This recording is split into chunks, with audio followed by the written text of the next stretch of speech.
Hello, everyone. I am John Allen, the editor of Crux, your one-stop shopping destination for the very best in smart, wired, and independent journalism. You can find us online at cruxnow.com. That is cruxnow.com. And this is Crux's signature video production. Footnote, also its only video production. Last Week in the Church. Now, this is the show where we take leftover Catholic news, the kind of stuff you find at the back of your fridge because in some cases it happened a week ago. But we throw it into a skillet, we sprinkle over our secret spices, add in our secret Crux brand sauce, serve it up piping hot and delicious. Here's what we've got for you this week. Why what should be a golden moment for Italy really isn't, and what lessons that might hold for the Catholic Church. The Vatican's trial of the century gets back underway, but nobody, and I mean nobody, really seems to know what's going on. Pope Francis sits down for a warm heart-to-heart with a 90-year-old Holocaust survivor, illustrating his unique approach to interfaith relations. The furor over Benedict XVI's record on sex abuse continues. The Vatican tries to come to his defense, sort of. The Vatican's foreign minister is in Lebanon this week, trying to mobilize the church to address that country's ongoing economic, social, and spiritual crisis. And finally, as a bonus feature this week, Disney Plus is coming to the Vatican. That's what we've got for you, so please stick around. All right, well, thanks for being with us this week. Happy Monday to you. You may have noticed that we are back at our normal base of operations in Rome. Last week, of course, we came to you from Key West, but I have been forced to kind of shuffle off the coil of Key West. I am now clean shaven, my vacation scruff is gone, I'm wearing my business attire again. But here's the good news, ladies and gentlemen. Just because you're not in Key West doesn't mean there can't be a little bit of Key West in you. Yesterday, we had some friends over to our house. I made tropical drinks for everyone, rum runners, key lime daiquiris. I was rocking my shorts and my tropical shirt. I highly recommend this to you if you live in a cold weather environment. Take a couple days during the winter and declare a kind of indoor beach holiday. Crank up the heat, put Jimmy Buffett on the deck, break out your blender, make some frozen drinks, have some fresh seafood, and just, feel a little bit of the islands wherever you are. I mean, really, it is a tonic for everything that ails you, I promise. All right, we begin this week with the surprise, I guess you would say, re-election of 80-year-old Sergio Mattarella as the President of the Republic here in Italy. Mattarella had completed his 7-year term. It was up in late January, or actually I think it's technically up in early February. But in any event, he had made it abundantly clear he was not interested in a second term. He made his farewell visit to Pope Francis on December 16th. He spurned repeated offers to stand for a second term.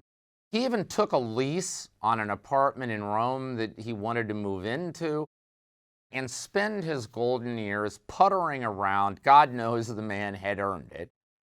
However, the Italian electoral system proved itself utterly incapable of selecting a successor to Mattarella, and just when complete paralysis and disaster loomed, the country's power structure went to Mattarella essentially on bended knee and begged him to save them from themselves. Mattarella reluctantly agreed. He was then overwhelmingly reelected. He got 759 votes out of a possible 1,009. That's the second highest total for any president since Italy became a republic in 1948. And he's now once again ensconced in the Quirinale Palace. The poor guy, the lead item on Italian TV today was how he had to get in a car and go to this new apartment in Rome and get all the stuff he had put there out of it and drag it all back to the Quirinale so he can do it all over again. He will be formally sworn in this week, February 3rd. Now, here's the thing. At one level, this is great news for Italy. Mattarella has proved himself a magnificent president. The president of Italy is largely a ceremonial role, but he's kind of the father of the nation, you know? And he has proved himself completely up to that job. I mean, he is mature. He believes in institutional stability. He believes in the national interest. He's also great at capturing the national mood because in some ways he's an ordinary guy himself. I remember over the summer when Italy made that golden run to winning the European Soccer Championship. Mattarella was at every game. And then he had the team, when they'd finally won, he had them visit him at the Quirinale. And he gave this speech that was like, I don't know, it was like listening to Chris Berman on ESPN do the highlights. I mean, he just knew everything because he'd been there and he was into it. And he just came off like an ordinary fan, you know, wanting to celebrate the team's success. People love him.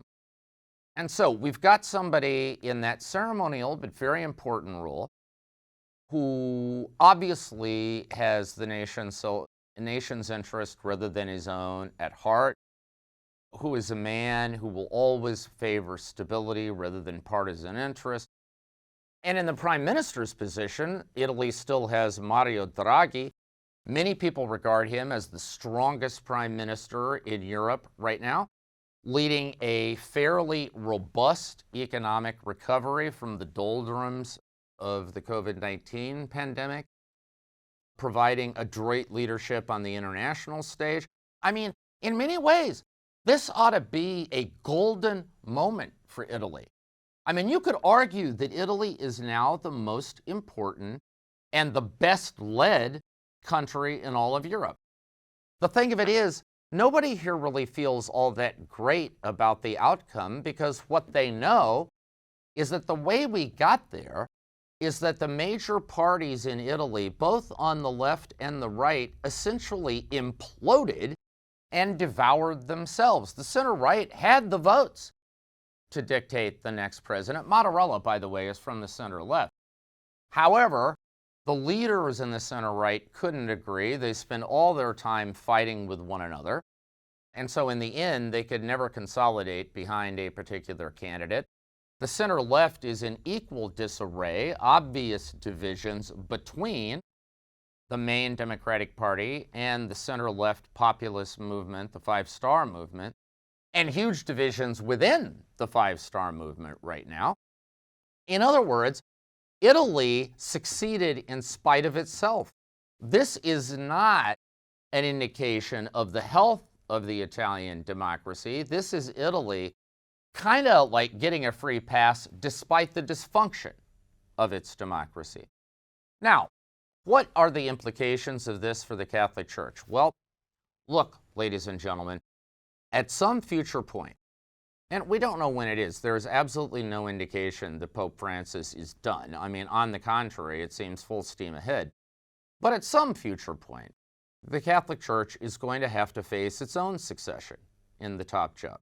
And right now, like Italy, the Catholic Church seems hopelessly divided. Divided between supporters and opponents of Pope Francis, divided between right and left, divided between north and south, divided in almost incalculable ways. And these camps seem to spend the majority of their time taking shots at one another, particularly on social media, where it often seems the most extreme positions are the ones that get rewarded. They get all the retweets and the likes and so on. And voices of moderation and reason are like dead in the water. Now, maybe when the Catholic Church reaches its next threshold, its next crossroads, like Italy, it'll be able miraculously to pull a rabbit out of the hat and find some consensus elder statesman that everyone can rally around. But you know what? Luck is not a basis for long-term planning. The reality is that Italy just got lucky. It was dumb luck, and that's it. It just as easily could have been chaos and dysfunction and utter cataclysm.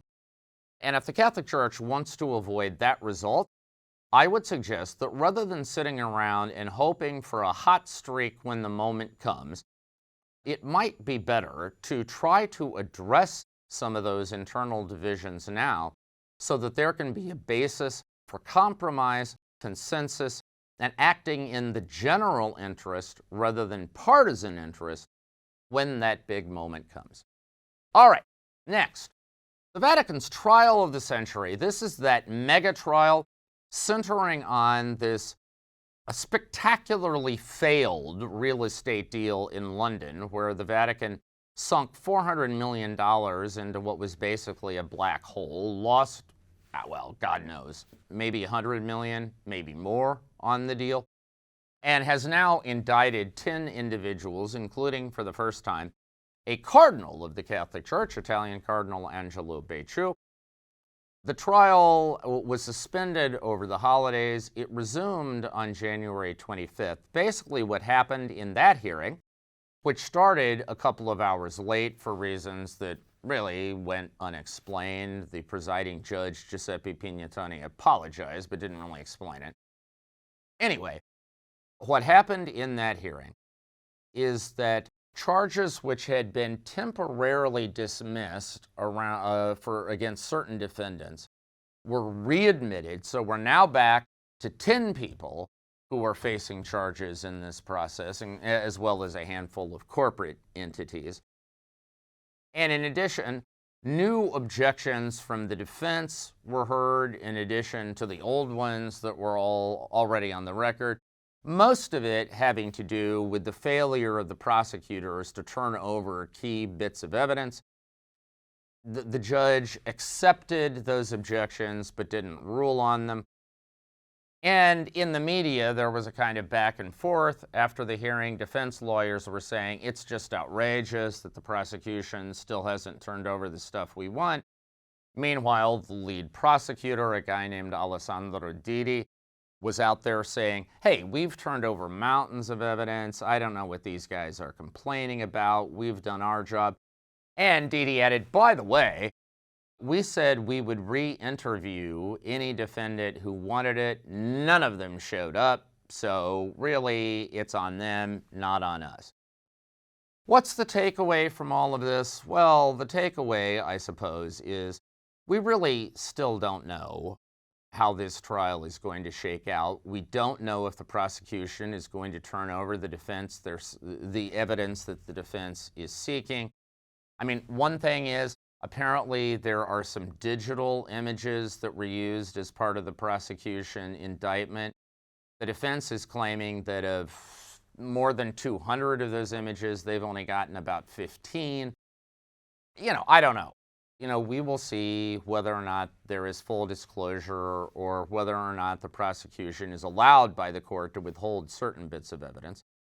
We also don't know what the court might do if the prosecution fails to comply with its orders.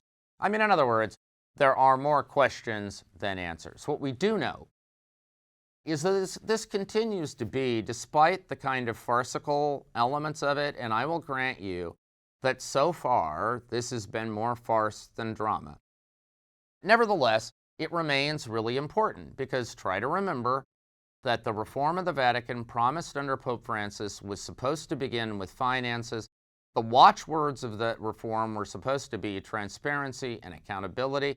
So far, this has been much less than a fully transparent process. So far, no one has been held accountable for anything. We will see how it shakes out. A footnote to this story, by the way, speaking of that London property, the Vatican announced this week that it signed a contract to sell it, and they're saying that they're going to gain more from that sale than they thought they were going to, but they didn't say what the final amount is going to be. Still would seem that they're going to take a loss on it, although maybe just not as big of a loss. And that remains totally mysterious too, because frankly, how do you lose money on a real estate deal in London? I mean, nobody loses money on real estate in London. Even I can't balance my checkbook, right? I mean, math is not my thing. Even I think, would have a hard time losing money investing in real estate in London. But the Vatican figured out a way. So there you are. All right. Next up this week, Pope Francis this week had a sit down in the Santa Marta, that's the Vatican residence where he lives, with a 90-year-old woman named Edith Bruck. She's Hungarian by birth, but she now lives in Rome. She is Jewish. She is a Holocaust survivor. She's also a writer. Pope Francis got to know her work after becoming Pope. Last February, he went to pay a visit to her in her apartment in Rome. And now Bruck has returned the favor by meeting Francis in the Vatican. Now, bear in mind, Bruck is 90, Francis is 85. So you've got an octogenarian and a nonagenarian sitting down. And apparently most of their conversation concentrated on the importance of elderly people sharing their wisdom with young people, not just about good stuff, but also about the tragedies of the past so that they won't repeat themselves. Now, here's the thing about Pope Francis. In many ways, he has a kind of checkered history when it comes to Jewish relations. I mean, yes, he visited Auschwitz, and his silence there was perhaps the most eloquent thing he's done on one of these trips. You know, I mean, he has reached out to the Jewish communities in many ways. One of his best friends is a Jewish rabbi from Argentina, Abraham Skorka. But, you know, as Pope, he has sometimes, shot himself in the foot. I mean, you know, you may remember a few years ago, there was a conference here in Rome organized by a number of leading Jewish scholars urging Christians to stop talking trash about the Pharisees, saying the Pharisees were actually the antecedents of the rabbis. They were the learned class that kind of saved Judaism in exile. And yet Pope Francis continues to use the word Pharisee like a pejorative, right? I mean, if he doesn't like somebody, 9 times out of 10, he's going to call him a Pharisee. And then last August, he got himself into trouble again because during a general audience, he was talking about the Torah, the Jewish law. And he said, the Torah doesn't give life. The Torah can only give death. It can't fulfill itself. It needs Christ. And for a lot of Jewish observers, that seemed reminiscent of the old, what used to be called supersessionist theology, the idea that Judaism is passé, it's superannuated, its sell-by date, has expired. It has no further point, and they should all just become Christians, which theoretically was rejected at Vatican II. And, a group of rabbis in Israel wrote letters to the Vatican protesting. The Vatican sort of backtracked, although Francis never withdrew those comments in any formal way. My point is, if you had to rely just on Francis the theologian, right, or Francis the public speaker, I guess, I'm not sure that his relations with Jews, or for that matter with any other religion, would be all that robust. But the thing of it is, with Francis, it's about much more. Everybody knows that theology is not where Francis comes alive, right? Talking about the fine points of formal academic theology. Everybody also knows that Francis sometimes channels his inner country pastor and just lets it all hang out, and sometimes says stuff that if you put it under a microscope is a little hard to swallow. But what Francis does, and better than almost anybody else, is that Francis gets in rooms with real flesh and blood people, and he establishes connections with those people on a kind of heart-to-heart level. And when he does that, you kind of say, okay, the rest of this, that's not the real guy, right? The real guy is that guy I was sitting with in my living room yesterday, who was pouring his heart out about his own experiences in Argentina, and who was crying when I talked about my experiences during the Holocaust, and who swore that with every molecule of his being, he wanted to devote himself to trying to make sure that doesn't happen again, right? I mean, in other words, Francis's approach to interfaith relationships is premised on relationships and not theology and not rhetoric, right? And sometimes you may wish that the theology and the rhetoric was a little bit more thought out, but it's hard to argue with the impact of the relationships, and his session with Edith Brooke illustrates the point. All right, next, the ongoing furor over Benedict XVI. We talked about this last week. Basically, the Archdiocese of Munich recently released a report conducted by an independent law firm it had commissioned about clerical sexual abuse in the Archdiocese over the last 74 years. It found that during the tenure of Joseph Ratzinger, the future Benedict XVI, as the Archbishop and then the Cardinal of Munich, there had been at least 4 cases that were not appropriately handled. Now, this news kind of created a sensation around the world. The idea was Benedict XVI in on the cover-up of sexual abuse?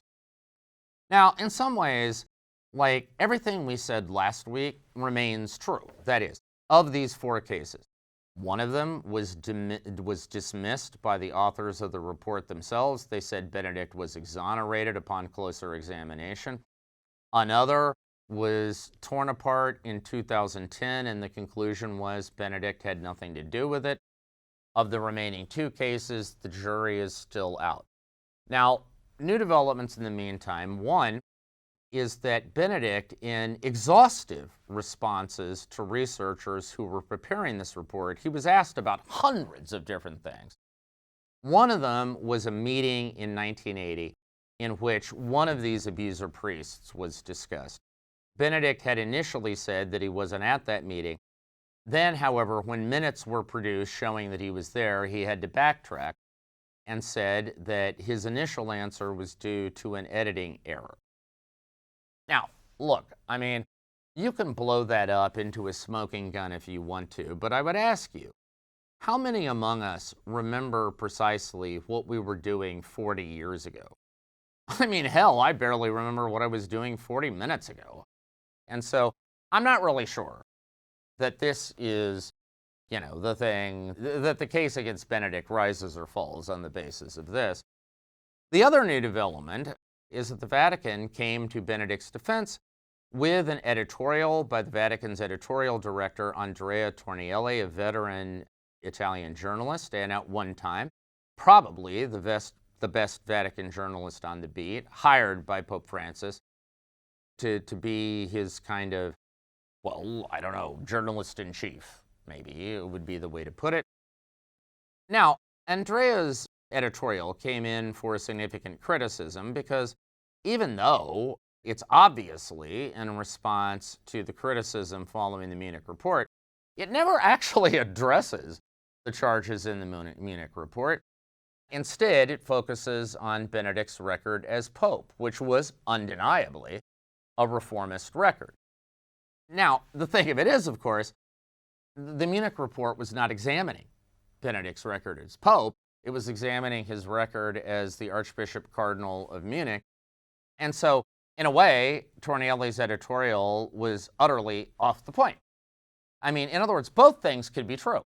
There could be problems with Ratzinger's record in Munich, and yet Benedict could have had a great track record as Pope. In fact, the 2 things could actually be related. It could be because of those experiences in Munich that Benedict resolved to be such a strong reformer as Pope. So, it was a defense that didn't really respond to the prosecution. And a footnote about this, and this sort of comes under the heading, I guess, of a memo to my dear friend Andrea Tornielli. Along the way in this editorial, Andrea addresses the fact that Benedict wanted a humbler church, a church capable of admitting its sins and willing to confront the filth in its own midst. Now, that's all true. However, Andrea dropped in this kind of parenthetical phrase saying, Ratzinger, against the will of many Ratzingerians, did all these great things. Now, Ratzingerian in Vatican speak is a kind of code word for the conservatives whom, under this papacy, are considered the bad guys, while Bergoglioisti, meaning supporters of the current Pope, Pope Francis, are considered the good guys. And that parenthetical phrase kind of injects a West Side Story, Sharks v. Jets feel to this whole thing, as if, we're getting ready to rumble in the streets and these two gangs are calling each other out. I asked the question, is that really necessary? And I also asked the question, is it even true? Because Andre, here's the deal. I mean, you and I were both around during the John Paul years. You know very well that that the enemies of a humbler church willing to confess its sins weren't the Ratzingerians. It was the old guard in the Secretariat of State, that crowd that believes that being in charge means never having to say you're sorry.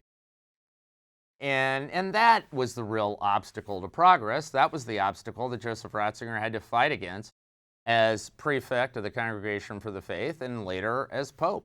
And it's to Ratzinger's credit that he largely drove that old guard into exile. Anyway, my point is, if there's any issue in the life of the church that ought to be beyond the reach of partisan left v. right politics, it is surely the sex abuse scandals. And sort of dragging that into it through the back door, I don't know.